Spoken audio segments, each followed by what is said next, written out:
Olá, boa tarde ou bom dia, conforme a hora que estiverem a ver este vídeo. Esta é a nossa aula, que devia ter sido a nossa aula síncrona, mas o debate animou-se e fomos por outros caminhos, o que é bom, mas temos que, para não atrasarmos o programa, temos que decidir fazer esta aula em vídeo. Esta é uma aula, como eu disse, na altura do nosso encontro síncrono. É uma aula que, em conjunto com a aula passada, é uma aula de introdução e transição. Introdução a um conjunto de conceitos, metodologias, formas de interpretar os processos históricos que é trazido pela história global e pelo estudo do internacionalismo. Vimos como a história global e o estudo dos internacionalismos se ancoram em tradições historiográficas já antigas, mas que têm sido renovadas por um mundo que sofreu, nas últimas 2 décadas, também um processo de digitalização, de incremento das comunicações que tiveram um impacto também na forma como os historiadores pesquisam e na forma como os historiadores olham para o mundo, particularmente um olhar que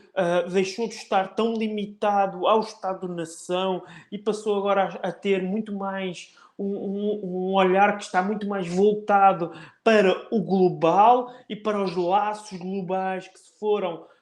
formando no mundo, e em particular na Idade Contemporânea, no século XIX e no século XX, que são períodos em que essa globalização e o crescimento dos internacionalismos, isto é, de um conjunto de percepções, de movimentos, de instituições, de procedimentos que veem as questões, os problemas das sociedades não apenas como algo que se informa no local, no nacional, mas que tem também o global, o internacional, como forma de resolver problemas, de promover o desenvolvimento, de criar uma outra sociedade, ok? Então essa foi a nossa aula passada, e a aula que este vídeo diz respeito é uma aula ainda de transição.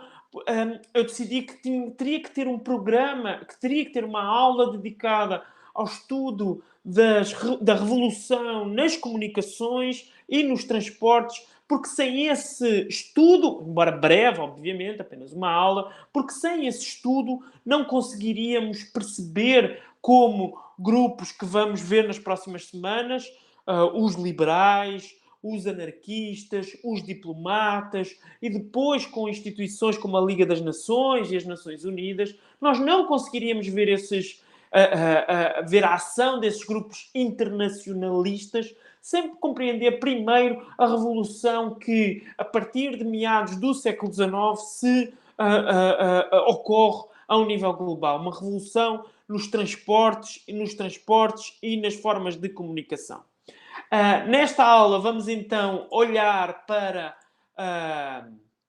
vamos tentar compreender o desenvolvimento de comunicações globais, identificar os diferentes tipos de comunicação, caminhos de ferro, estradas de ferro, o telégrafo, os correios, que apesar de já terem uma existência anterior, se desenvolvem como estruturas mais complexas, mais organizadas, e que por via de acordos internacionais, de um internacionalismo chegado também à circulação da informação, permitem que correspondência circule agora, a partir de meados do século XIX, meados já, segunda metade do século XIX, a correspondência circule a um nível global de forma muito mais automática. É possível eu colocar uma carta em Lisboa e ela chegar ao interior do Brasil, e isso deixar de ser um acontecimento, é apenas um seguir de uma rotina burocrática dentro dessa instituição Correios. Temos então caminhos de ferro, telégrafo, correios, e também o próprio navio a vapor, mas também o surgimento de obras de engenharia. Estou a pensar em duas: o Canal do Suez, o Canal do Panamá, que permitiram que esses navios a vapor circulassem agora de uma forma muito mais rápida por todo o globo. Então vamos olhar sobretudo para estes, que são as principais formas de comunicação e de transporte no século XIX. Vou mencionar muito rapidamente outras formas que se vão desenvolver ao longo do século XX, ou pelo menos na primeira metade do século XX: o telefone, o automóvel, o rádio e depois a televisão, que vão aprofundar mais esta revolução nas comunicações, esta revolução nos transportes, mas aqui nesta aula vou-me centrar muito mais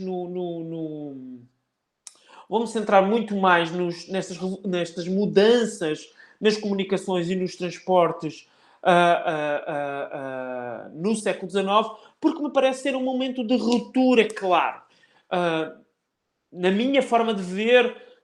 automóvel, do telefone, o rádio, aprofundaram algo que se desenvolveu, que tem um momento de ruptura em meados do século XIX. O telégrafo, o navio a vapor, o caminho de ferro. Essas são as formas, que vão trazer na minha interpretação, trazer uma nova era de comunicações, de transportes ao mundo. E é esse ponto que eu quero,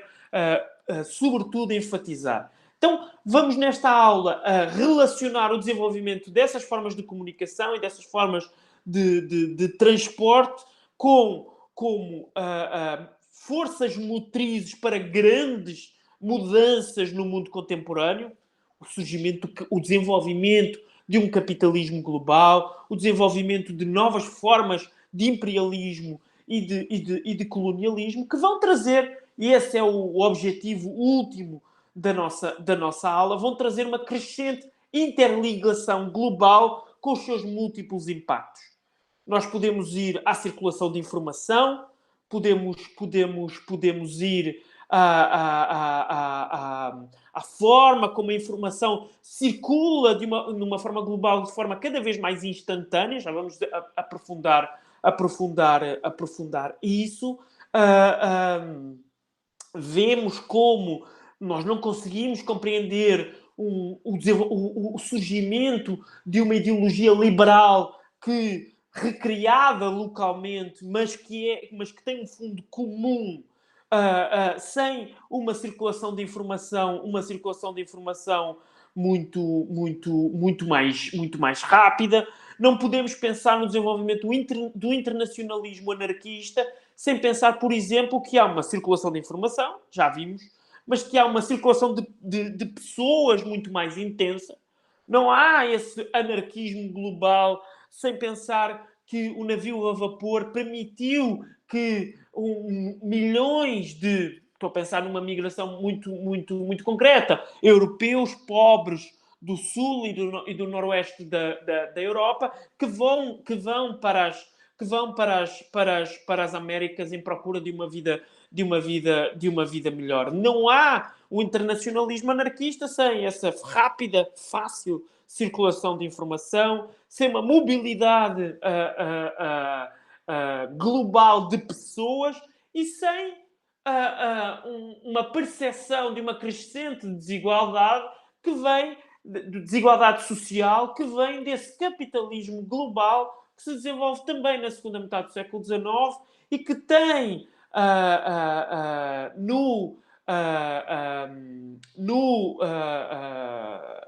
na revolução dos transportes um ponto essencial. Okay? Então, este é o primeiro vídeo, eu vou fazer outros.